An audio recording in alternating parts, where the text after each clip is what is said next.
him. Bowman's arguing wouldn't have happened if he didn't hold me. Matt Walter, the Calgary Dinos' all-time leading rusher, had his touchdown record at the school broken the other night by fine young back with the Dinos, Mercer Timmis. Yeah, Timmis, third-year running back, a guy who reminds me a lot here on Hall of Fame weekend of the son of Hall of Fame Lumsden, Jesse Lumsden, both natives of Burlington, Ontario, but Timmis at Creighton finalist last season representing Canada West, now just in his third year, scored his 30th career touchdown. Tate wings it out for Low Price, he hauls it in, makes a magnificent catch. And Drew Tate's looking like he's found his groove with that throw. Beautiful placement, and lets the speedster Mo Price go get it. Mo Price hauling it in right to the red zone again. And Price is going to go on a corner route here. Billy Parker's in coverage protecting the inside, but Tate puts the ball where only his receiver can get it, getting it on that outside shoulder, letting him run underneath. Perfect toss, Price the catch. Again, the best team in this area, the red zone, Calgary. Tate calls his number again and scores again. Drew Tate ran one in at the end of the second quarter to put Calgary a little closer, their first major, and now has their second on a great drive engineered by number 4. Yeah, and I love the play call here. They empty out the backfield. Somebody's got to go with the back, Matt Walter, then the middle linebacker. Bear Woods comes on the blitz, meaning there's nobody at that second level. All he needs is a crack somewhere, and he's going to go in untouched, as you saw. 5 plays, 56 yards. Right out of the chute here in the second half. We're tied at 15.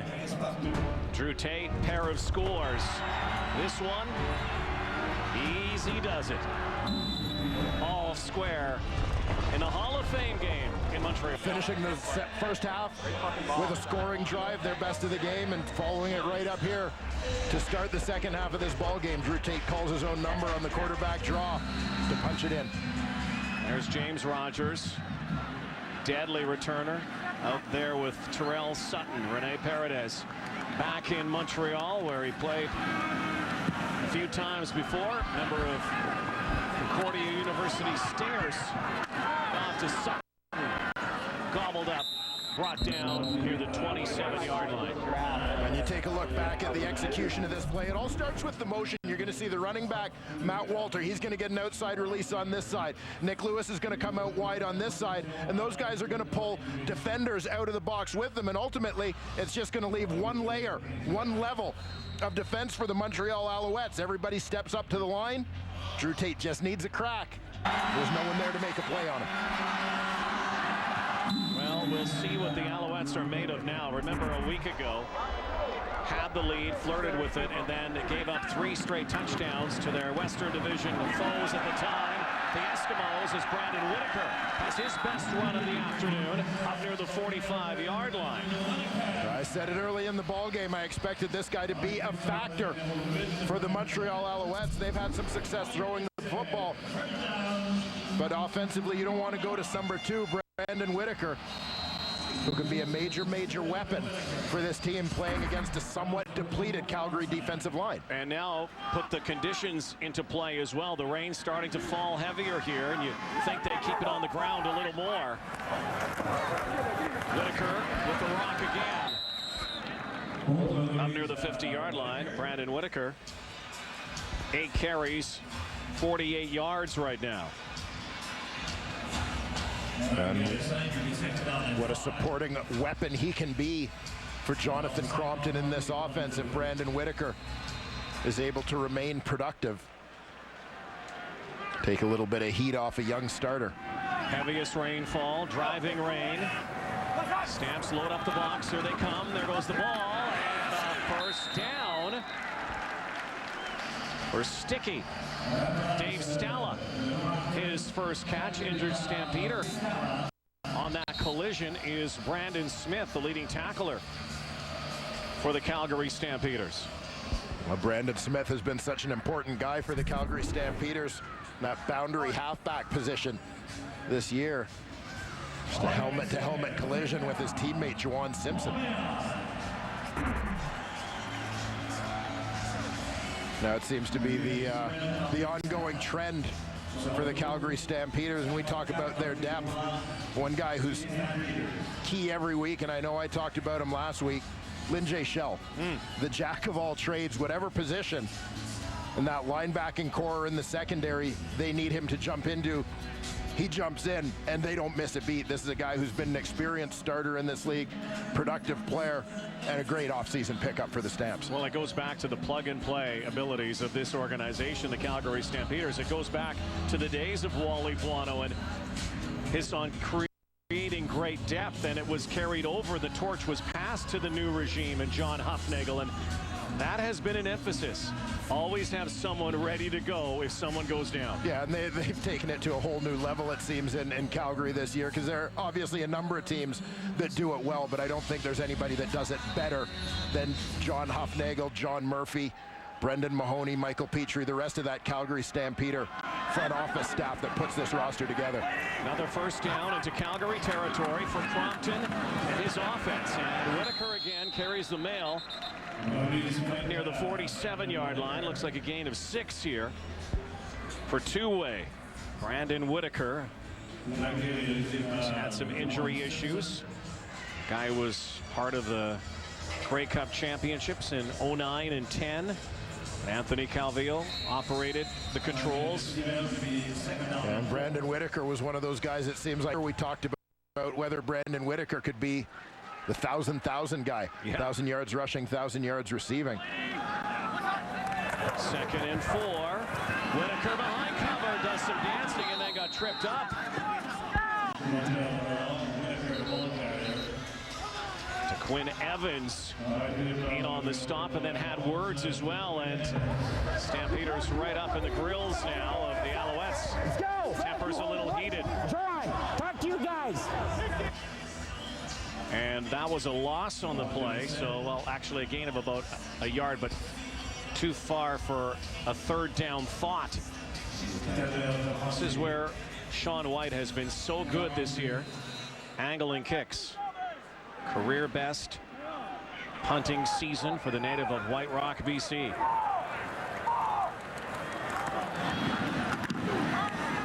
Angles this one. Cedric Cunningham. 15-15 game here. Drew Tate back in the saddle in Calgary. Throwing and running. Tie ball game in Montreal. Saskatchewan Roughriders still leading the way. 1 sack in this game. Deron Mayo for the Calgary Stampeders.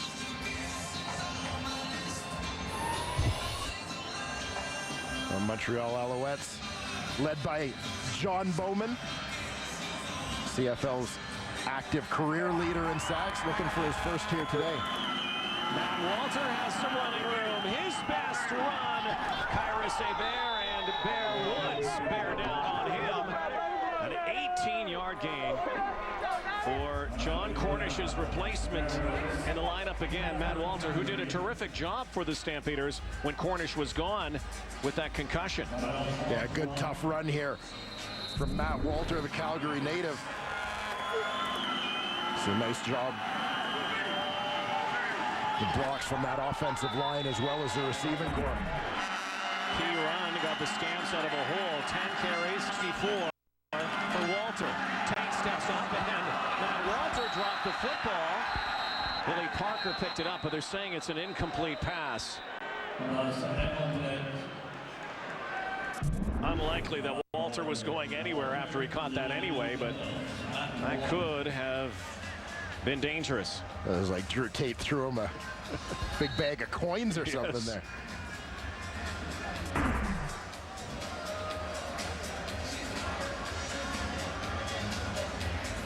Oh, Matt Walter's former teammate at the University of Calgary, Mike Clausen, the injured Montreal Alouette. Just slipped, it looked like. May have rolled an ankle or knee there a little bit. Yeah, it looks like left leg. Clausen, a fourth-round pick by the Alouettes. 2013. Again, a big part of Blake Neal's program in Calgary. And they're asking for the cart, so this is not good. Yeah, keep an eye here. You'll see Mike Clausen's left ankle gets tied up, I believe, with the right tackle, Spencer Wilson here. Or actually with his, there it is. An awkward play, and they're going to bring the card out for Mike Clausen. Will step aside and come back to Molson Stadium in Montreal.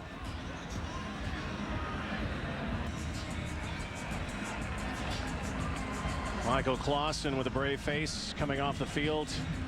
The cart, what appears to be an ankle injury. Well, and this is one of the guys that Tom Higgins raves about when he talks about bright spots for the Montreal Alouettes. This young man, late round pick in 2013, immediately found his way into the defensive line rotation. Overshadowed a little bit by his former teammate at U of C, Lyndon Gaydosh, the first overall pick in that 2013 draft. Clausen has made an impact here. Tough young man, fine football player. We certainly hope that he's going to be okay.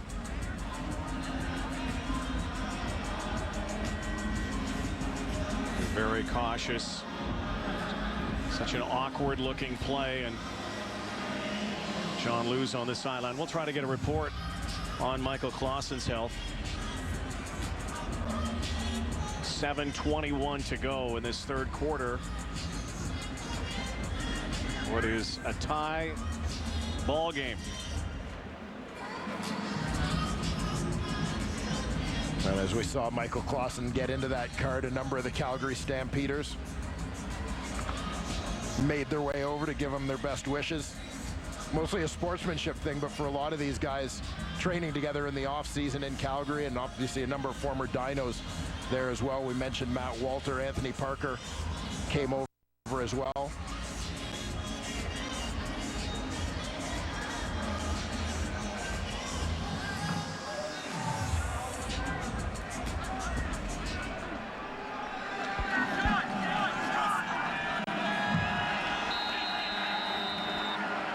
Resetting it, second down and 10.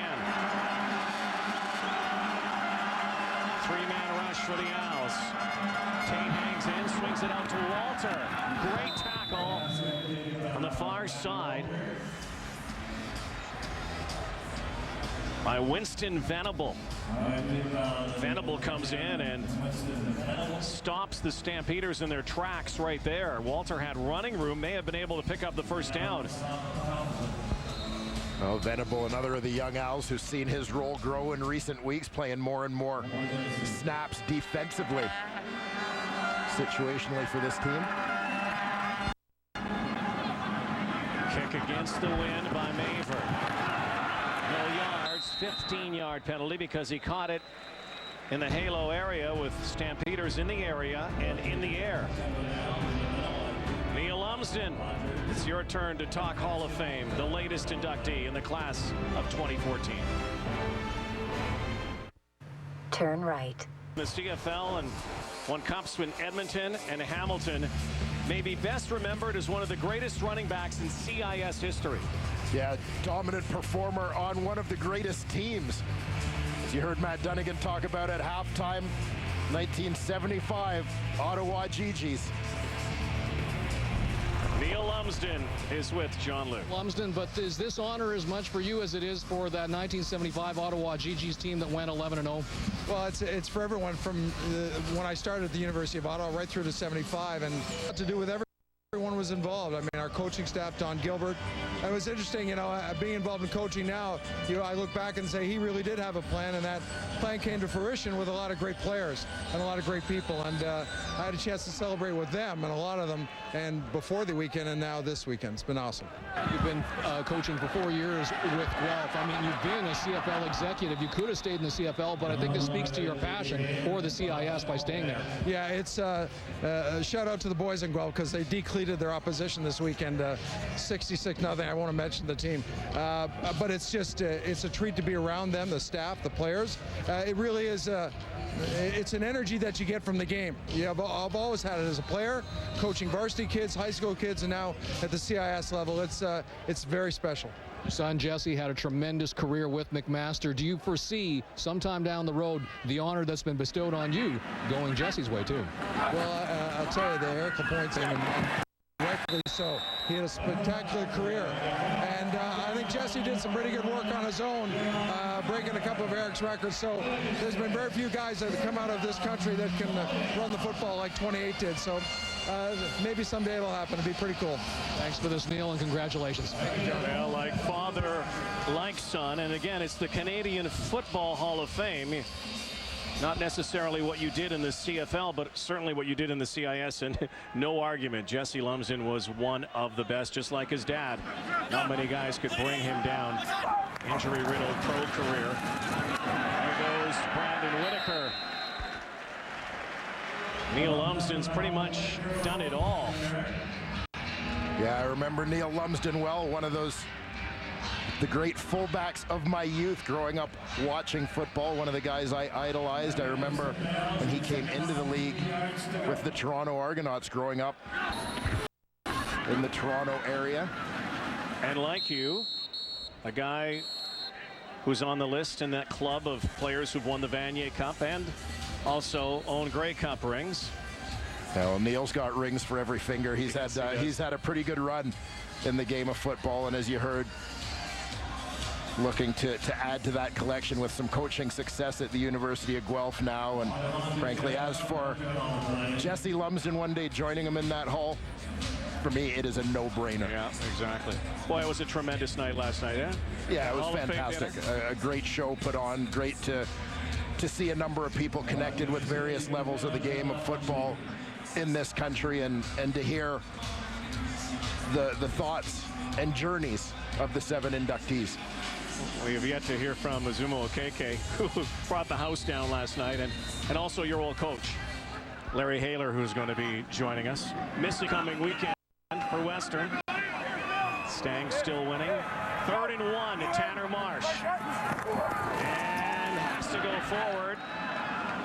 And it was a long one here. Again, will depend on the spot. Had to get